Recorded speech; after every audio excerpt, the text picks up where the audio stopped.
Thank you, Sherry, and thank you, everybody, for coming. As Sherry mentioned, I've been with CGH for about a year now as their lead social worker. This is one of the primary things we do. Not a lot of people may know that because the other thing we do is discharge planning. So when you come into the hospital, if you're seeing a social worker, we're setting up services for you, but we also do advanced care directives.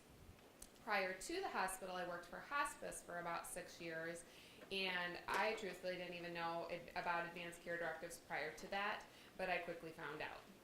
And since between Hospice and now the hospital, I've seen a lot of situations where things have gone smoothly. Someone had already put advanced care directives in place. It gave family peace of mind.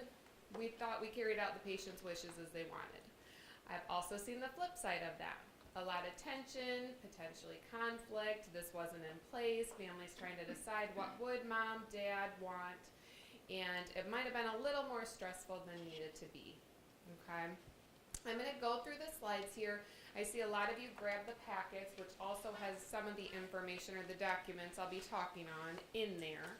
So I'll go through the slides first, and then we'll kind of get to questions at the end in case you think of something. I might answer it anyway as we go. Very few people do advanced care directives when they're with us in the hospital, and even if we go in the room and offer. Not a lot of people want to do them. And here's some of the common reasons I hear why. Possibly. Too young. Most people think, I'm too young, I don't need that right now, I'll do it later.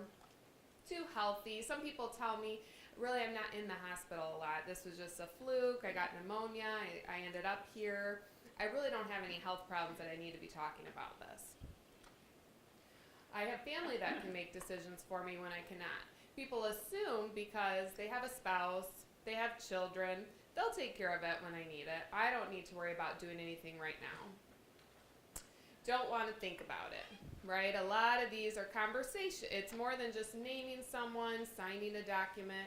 It's also about the conversation you have about what your wishes are, and sometimes end of life, that people just don't want to think about that. And avoiding the conversation with family or friends, that is difficult. Because then that means you have to think about what you want when that time comes. And then you need to go home and talk with whoever you're going to name and have that conversation again about what your wishes are. So these are some of the most common reasons. And in terms of, I could have a lot of responses to these, of course. Let me tell you, I've been in code blues, which means someone's heart stopped, they're not breathing. We're now working on them for 30-year-olds, 40-year-olds that were perfectly healthy, and now we're in the ED, and none of this, we have no advanced care directives. So we don't know really what they want, who's making decisions for them. Too healthy, I want to respond, that's the perfect time, right? Right now is the perfect time. I'm assuming with you guys being here that you have not done advanced care directives, so I could be pleasantly surprised if you've all completed them and just were so excited to come hear me speak. But assuming you have not, right now is the perfect time to get information and do your advanced care directives. Just because you do them now, whatever you write down now is what we go by. They can be changed. Okay, just because you do them now and you decide a year or two, circumstances change, relationship change, you want to update them, they can be updated. Okay, it's better to have them and change them in the future. Also, avoiding the conversation, do you think it's easier to have a conversation when it hasn't happened yet or when it's happening? Because I've been in both, and it's a lot easier on the forefront than afterwards to try to have a conversation when now you've received a terminal diagnosis, your health is rapidly declining, something occurred that you weren't expecting. That's a lot harder conversation because of everything else thrown at the person and family than it is to talk about it beforehand. Okay? Why they matter. Again, I could have a lot of responses to this, but I just want everyone to think about, specifically I picked healthcare power of attorney.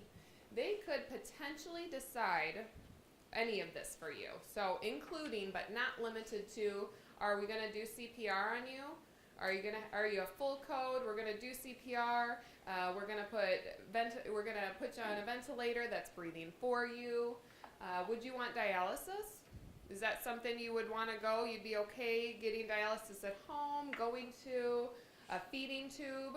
Would you want a feeding tube running all day, or feedings 3 times a day on you to sustain you, keep you alive, nourish you? Palliative care or hospice. Is hospice something you wanted? Was it important to you to be in your home at the end of your life and have family there and they agreed to take care of you, and that's really what's important to you? Organ donation, donating your body to science, just other miscellaneous things that come up. So again, this is just some of the big ones that came to mind, but there are more that I might not have even thought of to include on here. So I want you to think of this because I like to make decisions for myself, right? I'm sure all of you do too. Imagine right now you went to the emergency room for something. You were of sound mind, but you had your spouse, your children, a friend with you, and you just had to quietly sit there while they shared your health history. They shared what meds you were taking. The doctor explains to them maybe tests they want to do, risk, benefits. And that person gets to say yes or no for you. They get to decide, do you want this medication that has this side effect? Here's kind of the pros and cons. And you just had to sit there and let this person do all the talking for you and make the decisions. That's essentially what happens. Except when that happens, you're not of sound mind to have any say, to intervene. But that's all the power you've given to this individual that you've named to make for you and communicate with the doctor. I should mention, for the purposes of this presentation, and because I'm not a lawyer, I am only discussing medical advanced care directives and health care. So there are other, there's a power of attorney, financial power of attorney, there's one for property. There are other documents that can be done as well. Those require a lawyer, they need to be notarized, and not that I don't encourage those, but we'll just be talking about the healthcare medical ones. So let's start with the living will, and this is in the packet that you all, if you grabbed one, there is a living will. It's just the one piece of paper, it says living will on the top. So this only is applicable, again, all of these documents, you would need to be alert and oriented, what we say ×3 to do these documents. So you need to have an understanding of person, place, time, even situation. You need to be alert and oriented to fill out all of these documents. For the living will, this is only going to take effect and kind of kick in when you have a terminal condition or you could not verbalize your wishes for yourself.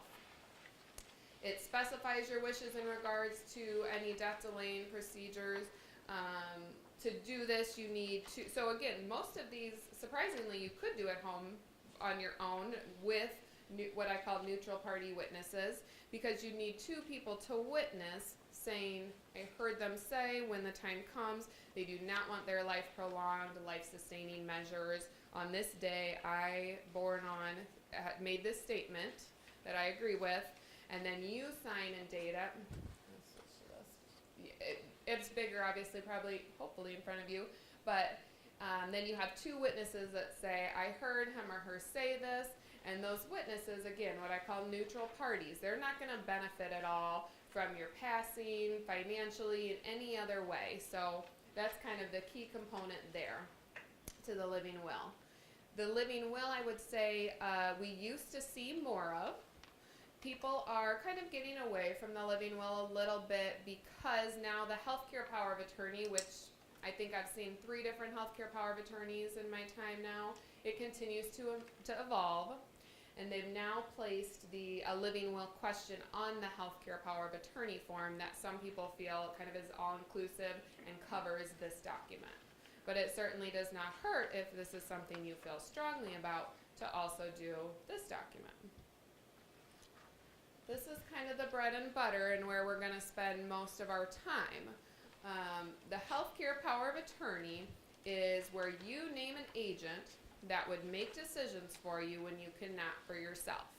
This is a big deal because this is what we were talking about, all the possibilities of things they could decide for you. this would take effect when you cannot make decisions for yourself as determined by the physician taking care of you. Maybe you have increased confusion, dementia, you've come in unresponsive, you're very lethargic from medications, for whatever reason, that's when that would take effect. And that is it's a 2-page form, and you would have your name and ideally the first person that you would name listed. Let me talk, it's not always the obvious choice, okay? Just because you're married, maybe you want it to be your spouse, and that's great, and you've had those conversations. Maybe it's not your spouse. Maybe, it doesn't have to go spouse, our oldest child, and then our youngest child. Sometimes that's not the case, because what's really important here is you find someone that you've had a very open conversation with about what your wishes are, and they feel confident that they can do that. Okay? Anybody you name on here has to be over the age of 18. That's the only requirement there. But I always say not the obvious choice. I've had a lot of situations where the spouse, what they wanted for each other, not that they were fighting, anything like that, but what one wanted was very different than what the other wanted. And she just wasn't quite sure when it came time that he was going to be able to honor what she wanted, because his was different. They had two different thoughts on that topic. I've had one where his next of kin was his sister. That was the closest, and she had told him in this conversation when he said, I don't want my life prolonged, I don't want more treatment, I just want to be made comfortable, I know the end is coming. She knew that was too hard for her. She didn't want to, because she didn't want to give up on the idea of giving up on him. Okay? She didn't want to do that. So he chose to name a friend, and then sister second. They were both very aware of that. Because the thing is, you need a primary agent, which is ideal, right? That person's always available. We can reach them by phone. They know what's going on with your health. But if for any reason they're unable, unavailable, unwilling, then I suggest you have at least one backup. There is a spot on the form for up to two people after your primary. I suggest at least one. Okay? Having the conversation again about this is a big deal for people, because when tough decisions come, and let's say you're not alert and oriented, and now they have to carry that out, the difference it makes from them thinking they're carrying out your wishes now. So I'm doing what she wanted by making this decision. I know exactly what it is. I'm confident. Is it going to be hard for some of the decision to say it? Absolutely. But it's easier knowing that you're doing what that individual wants. Okay? As opposed to, what would I want in that situation? Or, I think mom and dad would want this, but I'm not really sure. We didn't ever talk about this. Okay? It's a lot easier to have the conversation. And then a lot of people tell us when they come here that they have one, but we never see a copy. We can't honor that, okay? I mean, I could trust that. I believe you that you've probably done one, and I'm sure it is your spouse, but unless we have that copy in our hands, we still can't go by that, okay? So it's doing it, talking about who you're naming, and providing copies then to the hospital, to your doctor, to anyone that you may be working with medically, so they know. Okay, I'm going to go through the form a little bit. Again, this form is something you could do on your own. You all could take it home, and I've taught you so well that you could all do it. You could come to the hospital. Sometimes we have individuals that call and request. They're not here. They don't have family members here, but they want to do an advanced care directive. And so they will call social services. There's 3 of us to assist them to come down here and assist them in doing one. And that's fine too. If you're interested in doing that, we do encourage you call ahead just to the hospital, ask for social services, and make an appointment with us.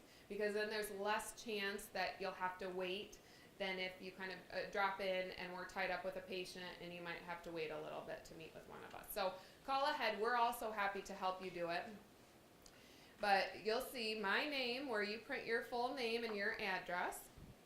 And then you're putting who you want to be your healthcare agent.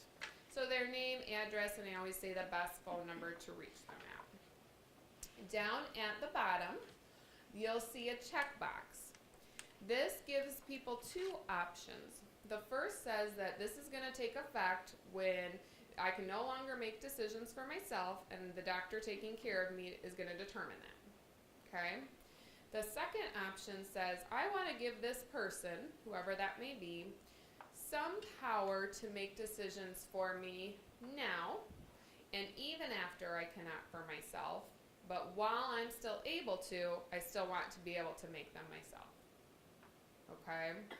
So if you would like them to have some say now, certainly you can check that. Most of the time what we see, most people, and again it's individual, but most people say that that'll take effect when they cannot for themselves. And then they're usually talking to who's ever on there kind of about any healthcare decisions, getting their input. But certainly you can give that person some power now. This is page 2. So the living will that I said most people are getting away from is now they've added the living will question up here. So it's two very different options they listed to kind of make it crystal clear what you want. The first being quality of life is what's more important to me than the length of my life. If the physician taking care of you at the time determined you are unlikely to wake up, recover your ability to think, be able to communicate with your family and friends, be able to experience your surroundings, I'm probably doing some quotes here is how many times I've done it, then I would not want my life prolonged. I would just want to be made comfortable and relieved of any pain or suffering. Okay, that's the first option. So very clear that what you're going to focus on is quality of life, not quantity. Second option says staying alive is most important to me, no matter how sick I am, how much I'm suffering, the cost of any procedures, how unlikely my chances for recovery are. I want my life to be prolonged to the greatest extent possible. Meaning if we were talking about feeding tubes, ventilation, all of that. You want whatever can be done just to keep your body alive. Okay?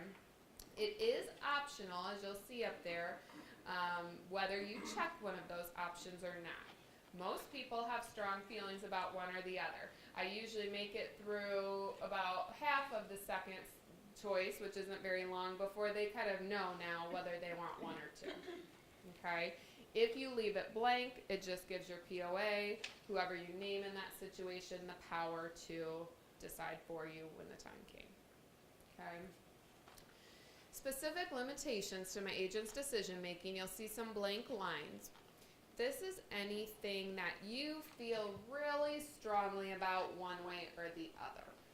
So if there's something, I never want a feeding tube, I would never want to be on an event, I would, anything you can think of that really strikes a chord with you of something you are adamant that you might not want, you can list it there.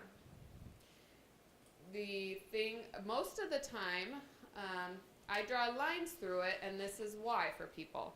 Because I, again, tell them to have the conversation with their agent about what they want, okay? So there's no question about what they'd be comfortable with, what they would or would not want. Again, if you feel like this is something I feel very strongly about, I want to make sure it's honored because we have a copy as well, you can list it in there. Otherwise, talk with whoever your agent is and let them know. And then you'll see down below, you're going to sign and date it. Then here's the part where we need a witness right there. Again, what I call the neutral party witness. A lot of times that's when we do them, that's where we sign. And you either need someone that saw you sign this document, or you told them, hey, this is my signature, I completed this, I signed this document. To their best of their knowledge, they believe that to be true, and they act as witness. Okay? Down below at the bottom, you'll see, and it does say optional, but I really push for at least one backup just in case. because that means, again, that person is either unavailable. Let's say the child you trust most lives in Pennsylvania, and we have tried and tried and tried in a crisis to reach them, and we cannot get him on the phone. Well, then we're going to spot number 2. Okay?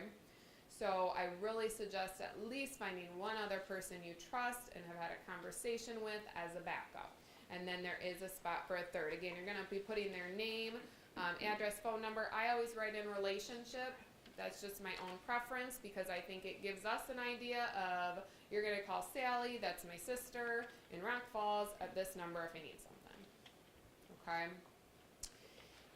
When I say neutral party witness, that would mean what we don't want to see is, let's say you're naming your oldest son, and you bring in the document, it's all in your oldest son's handwriting, and then his wife signed as witness. Okay? It's a little fishy that if, let's say you have other children, other people that are questioning, I don't know that mom and dad really wanted what Bob is doing here, and we pull out the POA, and Bob's filled it out, he has mom's signature on it, but it's in Bob's writing with his wife as witness. Okay? It just, again, has the potential to cause conflict that we're trying to make, the whole point of advanced care directives is trying to make things as smooth as possible and really honoring your wishes and what you want. Okay? So that's why we say finding that neutral party witness. Again, bringing it in, if you go home and you all do it tonight, you think about who you want, you fill it out, you have the conversations, and you're going to bring it to the hospital because we're the nearest hospital. In case of an emergency, you would come here. You can bring it back into the hospital prior to an emergency, and you would put your date of birth on the top of this document, and our health information can scan it in to your electronic chart here. Any point in time, if you had chest pain and were brought in, you were in a car accident, you had an emergency and came to RED, when we pull up your chart now, we can pull this up and see it. Okay? So health information. The other thing I recommend, your primary care physician. So even if you doctor within CGH, the clinic and the hospital are not on the same system. Okay? There is ability to access one another. I still suggest take it to your doctor. Right? Your doctor needs to know who they're going to. If they start to think you're getting a little confused, I'm just not sure she's fully understanding the extent of this medical decision, I'm kind of questioning that she's understanding it, I'd like to talk to someone, that way they can reference it and talk to who you want them to talk to about it. Okay? Give it to, because a lot of people will say, I've done one, I just can't find it. Okay? Give it to who you name in the document is a good idea to have, so they're aware. I went ahead and filled this out. I did name you. Again, you've had that conversation, and now they have a copy of that. So they have it if they needed to present to the hospital. You, for maybe were unresponsive in critical condition, they can bring their copy in and say, I am hers. You know, we're going to go through that individual. Again, if at any point in time, if you are here at the hospital and you've already done a healthcare power of attorney, we always print it out and bring it in to verify with you. We have this healthcare power of attorney on file from 2012. It looks like it's your daughter. Is that still who you want as your POA? We've spoken with the patient, they verified this is still up to date, we're going to put it back on their chart. If you decide to change it at some point in time, it can be changed. You get the same document, same form. You start over, okay? You do a whole, and so you're not going to cross it out or anything to the updates of the one you've already done. You're going to start over, and you're going to do the exact same thing, making the changes to it, okay? Then we are going to void your previous copy, and then I suggest taking that new copy, because we're always looking for the one with the most recent date on it. You're going to take that new one again around to the hospital, to your doctor, to your family members. Another good place will say glove compartments of cars, if you're driving yourself in for whatever reason, to have one in there. But if you do a new one, make sure that replaces the old copies. Because again, if you came in and said, well, that's an old one, I've since done a new one, we don't have a copy, we're now going off the old one. Okay? And that's just legally what we have to do. If you do not have a POA, this is where it gets fun, let's say, okay? something happens, you now can't speak for yourself. We need to know, who is the doctor going to talk to? Who are we going to talk to figure out your plan of care? If you have not done a healthcare power of attorney, something happens, legal guardian. Well, most people don't have a legal guardian, okay? So now we're going to your spouse. You have to be legally married. Sometimes we see people that have been together 20 years. It doesn't matter if you're not legally married, okay? If you are, it defaults to spouse. After your spouse, we go to adult children. Guess what? If you have 3 of them, then we got to figure out between those 3 kids, who's really gonna, maybe they're, perfect world, they're all sitting down, we're talking about it, everyone's on the same page in terms of what mom, dad want. It doesn't work like that, okay? Some people think this is in mom's best interest, and I really think we need to do this again. And some people think, she would not want that. I think we need to take the ventilator out, and I think we need to go comfort. Nope, she wants the ventilator in. So then guess what happens to mom? She sits up there with a ventilator in until we can figure out what's going to happen, okay? Doctors can make recommendations, of course, but that hopefully will help the family, but we still have to have then children in agreement of either A, who's going to be our main contact that's going to make these decisions, or they all have to be on the same page in terms of what you want. Parent would be next. Adult sibling, adult grandchild, a close friend of the patient's, guardian of the estate, which again doesn't typically come into play. So in a case where I had someone together 20 years, he didn't talk to his kids anymore, he had no contact, significant other knew exactly what he wanted, but we couldn't go by her, I had to track down the adult children, call them to say, hey, guess what, here's our situation, dad's here, and we need to make some decisions. They have had no contact with him for however long. In that situation, they could have chosen to step up and now start making decisions for dad. They opted, we don't want it. Okay, so then I kept going down the list. Parents were deceased, his siblings had passed, grandchildren no, so we got the close friend of the patient's and the significant other was able to. Okay, so she was pretty adamant that the kids would not know what he wants, and thankfully they chose not to, but they could have, and it would not have reached her. Okay, if you had sometimes we have these cases in the hospital, unfortunately, where people have no one we can find and they cannot make decisions, and then we have to pursue guardianship of that person, okay? Not the hospital. We have to pursue that they are assigned a state guardian or someone that award kind of the state to make decisions for them, okay? Again, I've already kind of touched on these, the difference of opinion among family members. Not everyone agrees with what is best for mom and dad, what they would have wanted, plus the added stress of emotions in response to a sudden crisis. So it's a lot easier if you've talked about it and they feel like they're carrying out your wishes and what you want in a situation and honoring you, as opposed to trying to think about what you would want when they now have an emotional response. Of course, something's happened, they're tearful, they're upset, and now they're trying to make logical decisions. Okay.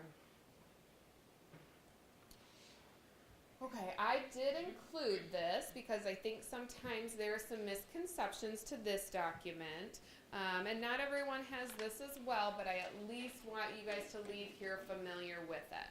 It's called now the PULST form, is what you'll hear us say. It's Physician's Order for Life-Sustaining Treatment. It used to be, if they were out there, I just brought down a few. They are a pink piece of paper. There used to be an orange piece of paper that was just DNR, do not resuscitate. It was pretty cut and dry. You had to do DNR, you did not want to be resuscitated, you sign it, that's that, right? The PULST form has changed a little bit. So the PULST, just because you have a PULST form does not mean you are a DNR. A lot of people think because I have this, I'm going to fill this out because I do not want to be resuscitated. That's not necessarily true.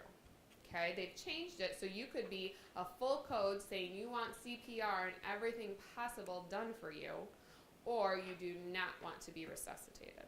So that's why I decided to include this, because I think it's a misconception that just because you have one, you do not want to be resuscitated. So you'll have, the option is on there for either. If you do not have a PULST in place, and you were brought into the hospital in an emergency, we would treat you as a full code.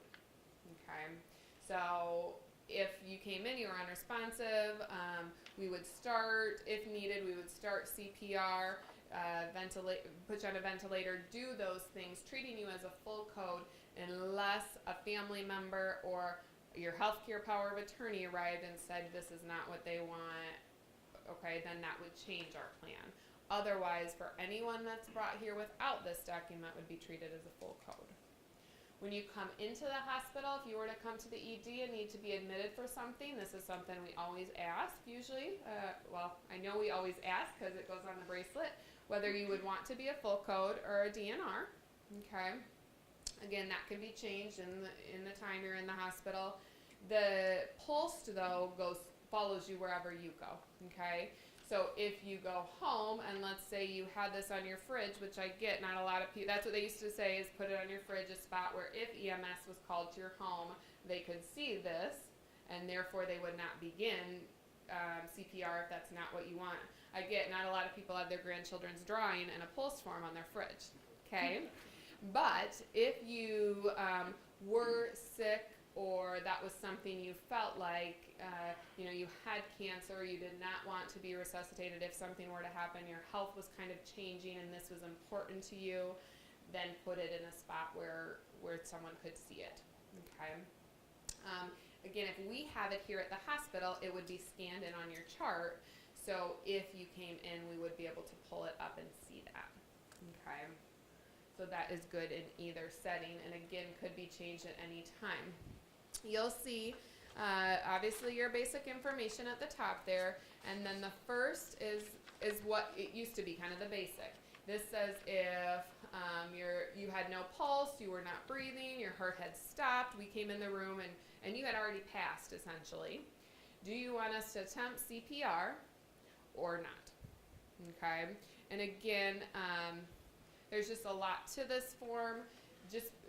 Just because we start CPR doesn't necessarily mean we're going to get your heart back, depending on your health. Of course, there could be broken ribs, things like that. That's why you have to decide based on your health what you want to do. And they call this now a physician's order for life-sustaining treatment, because this can also be a conversation with your doctor, because your doctor is ultimately going to be the one that signs it, and this is a physician's order. Okay. Or practitioner, a nurse practitioner can as well. So the first one's pretty cut and dry to say yes or no, I want you to do CPR. The second part too, when not, you'll see in arrest, then let me see. If we were able to get a pulse or you were breathing, we could get something, a thready pulse, heard some breath sounds, then that's when we look at 2. You'll see there's 3 options in there. The first of which says full treatment. Again, this is so if you are choosing attempt CPR up top and full treatment, it would not make sense to choose don't do CPR on me, but I want full treatment possible. Those don't go together, okay? If you were saying I want you to do CPR and I want you to do everything to the greatest extent to keep me alive, I'm okay going on the ventilator, I'm okay with all of that. If you chose do not attempt CPR, then you would automatically, well, not automatically, if you chose do not attempt CPR, you would not be full treatment. Okay, so do we see you can't have some with some. If you said do not resuscitate, you would have the option of either selective treatment or comfort-focused treatment. Comfort-focused treatment is saying, I really just want to be made comfortable. So if that happened, yeah, if you needed to put oxygen on for my comfort, if you needed to, it'll say suctioning, use medication. If those things made me comfortable, I'd be okay with that. It's nothing that's going to prolong your life, but you'd be okay with being made comfortable, and you'd only want to be transferred to the hospital if your comfort needs couldn't be met where you were at. Selective treatment, the middle option, is a step above that. That says not only comfort, so in addition to the comfort measures we're going to do, I would also be okay with IV fluids, IV antibiotics, maybe a BiPAP, which is going to force air a little bit more than oxygen, but not to the degree of, being on a ventilator. I'm okay with those things, CPAP, BiPAP, transfer to the hospital if needed. Okay, generally avoiding, it says intensive care. But that's something, that middle section, that you kind of need to read and think about. Again, right now, let's say I am going to be CPR and full treatment, because if something happened where all of a sudden things stop for me, I'm pretty healthy, I want them to do CPR, I want them to put me on a ventilator, because I feel confident my chances of getting off again are pretty high. So I want them to do that, right? I mean, we never know what our chances, but still I want them to try. And then maybe down the road, things change, circumstances change, health changes, and then I would update it at that time. Okay? So all of these can change. On here too, there is a spot for nutrition where you could say whether you would want whether you would want long-term feedings, if that was an option, if you would just want a trial period of feedings, see how you tolerate it, if you wouldn't want them at all. You don't have to put anything there, but there is an option again to specify. I like this now because it says document of discussion. So you're now checking everyone that was involved in that discussion. So if myself, if your primary doctor talked with you, your healthcare power of attorney, you check both those options, we kind of know who was present, who heard this conversation happen. Okay. You sign, print, and date as the patient or legal representative. You need a witness again, and then your doctor signs it. Okay. So this is something too that your healthcare POA could be completing for you at some point in time, depending on the circumstances. Okay.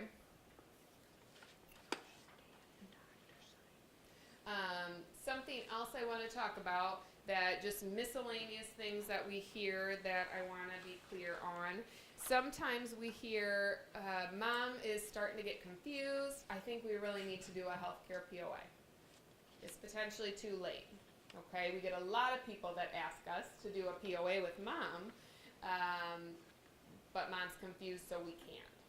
Okay, maybe mom could say that she wants you, but then she tells me that it's December of 1992, and she thinks she's in Alabama. I'm not going to sign my name that mom knows at this moment what she's doing, okay?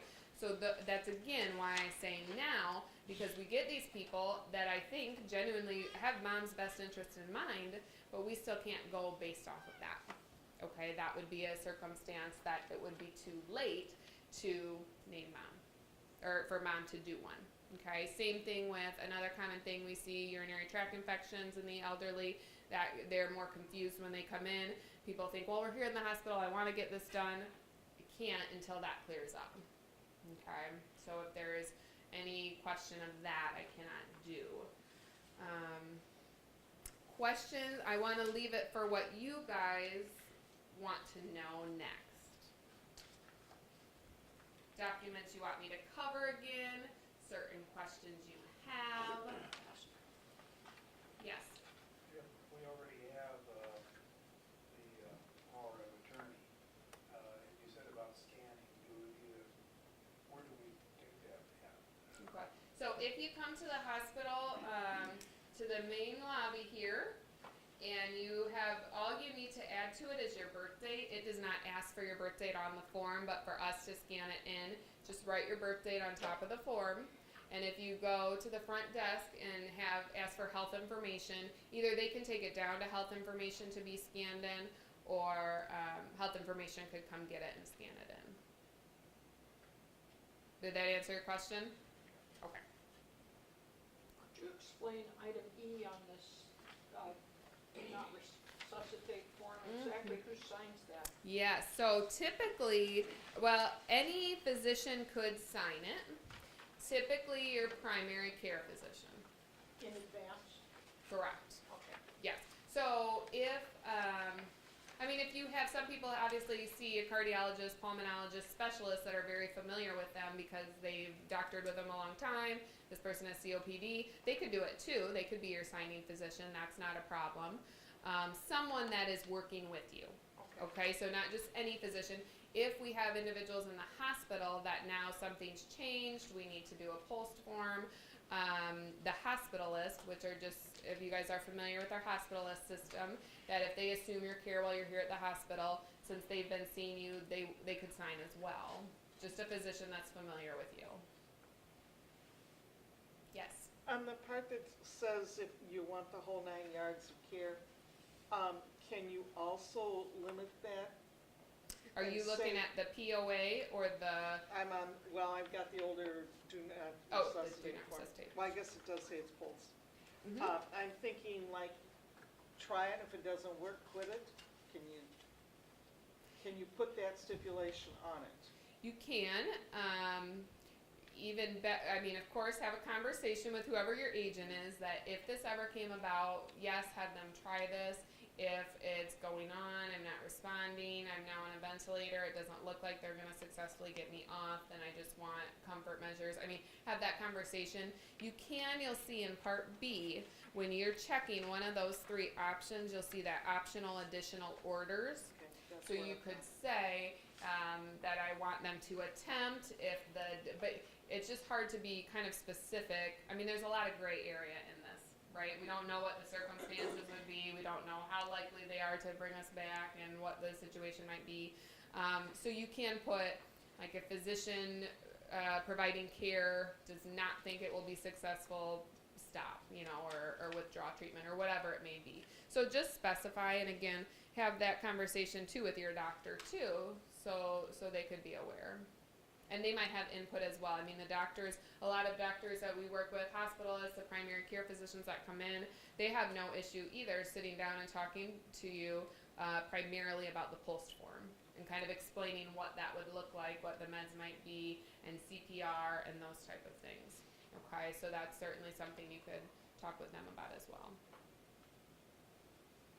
Yes, Is there a way to get a copy of the post form if I didn't get one? absolutely. I will grab some more if we need them. Were they in the manila envelope or? They are not in were the pink manila ones? envelope, so I have some just up in my office. I can grab some. Okay.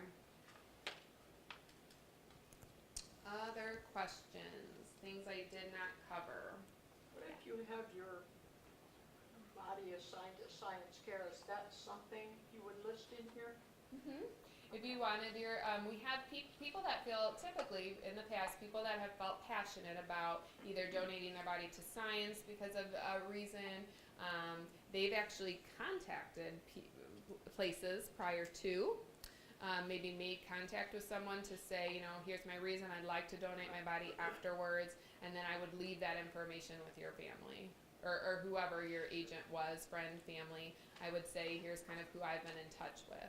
Otherwise, you could certainly pass it on to, but I think if it's important to you, doing it yourself and starting that process, kind of giving them the lead on it. Yes, It's okay to make copies of these for our family, they are legal. correct. Okay. Yes. Right, they suggest pink, the pink copies, but, and I can get more too and bring them down if you need them. Yeah, I would like at least 2 more. Absolutely. Yep. Yeah, and all these documents, again, like the living will you see, it doesn't need to be notarized. It doesn't have to be done with a lawyer necessarily with us. It's the witness thing, the 2 witnesses on that one. The healthcare power of attorney you can do on your own. It doesn't need to be notarized. The only time I've ever recommended that it be notarized is if there's a lot of family dynamics. And Bobby is going to be very upset when he finds out that you named Timmy, and just to avoid it, I've taken it and had it notarized. Doesn't that really put the physician in a very hard, when they're fighting with each other?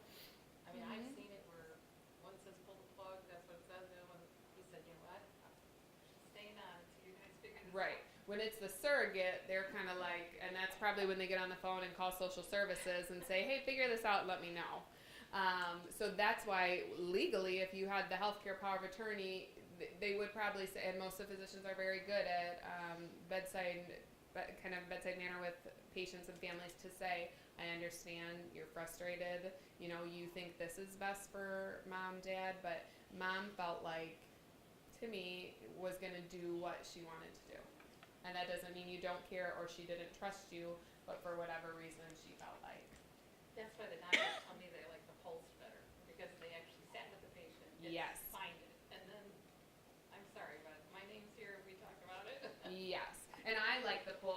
guys remember the DNR, I like the Post a lot better too, how that has evolved. And these continue to change. We, of course, try to stay on top of that and keep them updated here so we have the most current. The POAs used to be, at one point, there was this really long form, if you guys saw it. It was 1 page, very long, that we would have to fold in half to fit in a chart. And there was one time it was about 5 pages. And I'm not sure how many of those got read. So they try, whoever does this also tries to change this and stay on top of it. But the Post is a nice form for the physicians as well. And I do encourage you to have that conversation with your doctor. Otherwise, what will happen, if you don't talk to them for whatever reason, you're here at the hospital, I do this Post form with you because you tell me these are your wishes, and then I take them to the doctor, and they will read it, and they'll say, oh, really? I'm going to go talk to her. Or, okay, so this is what she wants. Yeah, I knew that. We've kind of talked about that. Signs it. It goes in your chart. Okay. In this living will, you cannot have a beneficiary witnesses? Correct. Okay. Yes. Because no one that would have anything to gain from your passing. But that's the only form that they will Right. do? Okay. Yes. The other, and I can't remember if I said this, if I did not, for the healthcare POA, you just need a witness. You cannot, the witness cannot be anybody you name within the document. So if you, I might not have said this, if you name your spouse first and then your 2 children as backups, none of those 3 could be your witness. Okay, you need someone not named in the document. Yes? I noticed it says in Illinois, so if you cross the state, It's different state to state. So it does not mean they will honor it. Most places, like if we get some crossover from Iowa, sometimes it happens, but the documents are state to state.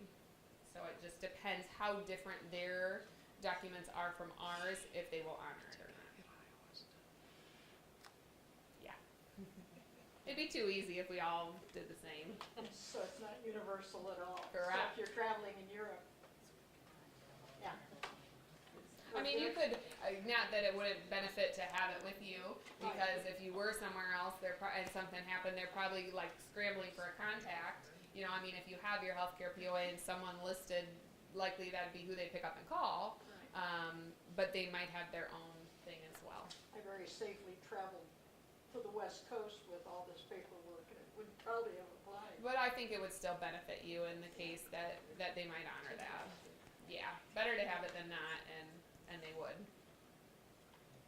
Other questions, thoughts? When you said, when you donate your body to science, I have, and, you have to call them, ask them what they're gonna do with your body afterwards when they get done with it? Are you asking or telling me this? Asking. Okay. Not necessarily. If it's important to you and you're curious, hey, because there were places too when I worked for hospice that used to accept body donation that were no longer. So that's why we would encourage, if you're interested, call that place and see, are you still taking donations? What do you do with them? Are they used for medical students? Are they used for research? Are they, you could do that on your own if it was important. After they get done with your body, Oh, yes. and Most what of are they gonna do? Send it back? Most of the time, they will cremate the body after it and then send it back to your family. Whatever there is an application Or if process. there's not a family member. There is an application you actually have to complete most of the time for that, and so there would be an application that would have a contact listed for you. Most of the time, what they will do is cremation and then send the remains to whoever you have listed. Okay, that's the last that I was aware they were doing. Would that be the same as organ donor, which is listed on your driver's license? Right. That's a little different, and like here in the hospital or the ED, if we had someone pass away, that's something we will ask about right away to see if you are on the registry or if there's family members present. Did they want to donate organs? And then we will see what would be available, because we of course have a set time to ask about that and get those organs.